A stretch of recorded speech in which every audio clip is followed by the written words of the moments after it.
What is personal jurisdiction in court? Imagine you're about to start a legal case, but the court needs to decide if it has the power to make decisions about you or the other party. That's where personal jurisdiction comes into play. It's like the court's authority to say, yes, I can handle this case involving you. Without this authority, the court can't make decisions that legally bind someone.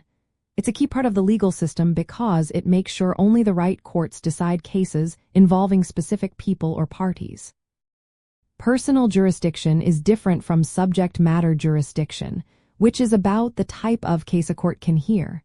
For example, a family court handles divorce cases, while a criminal court deals with crimes.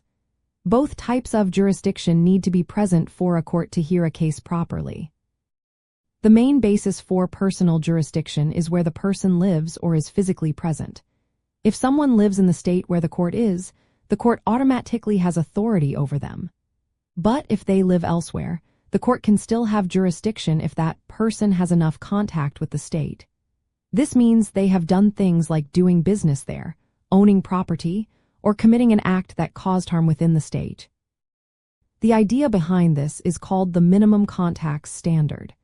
It means the defendant must have enough meaningful connection to the state for it to be fair to hear the case there. If their contacts are too little or unrelated, the court might decide it doesn't have jurisdiction. States also have laws called long-arm statutes. These laws let courts reach out to non-residents who have certain contacts with the state.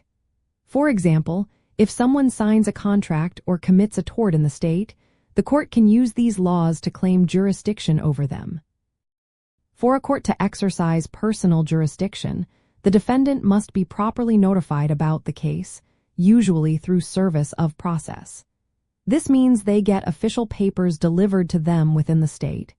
If they show up in court and don't object to the jurisdiction, they might be seen as agreeing to it. There are two main types of personal jurisdiction.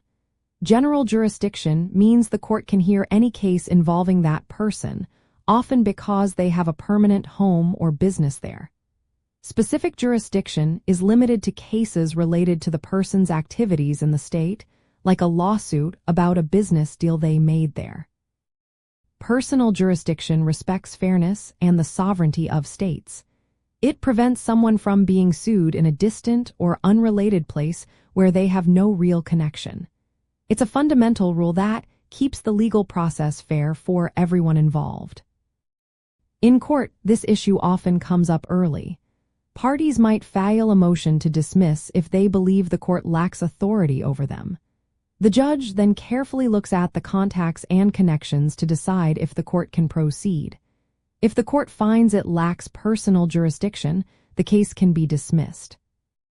Without personal jurisdiction, a court cannot legally enforce its decisions on someone. It's a key part of making sure the legal process is fair, proper, and respects the rights of all parties involved.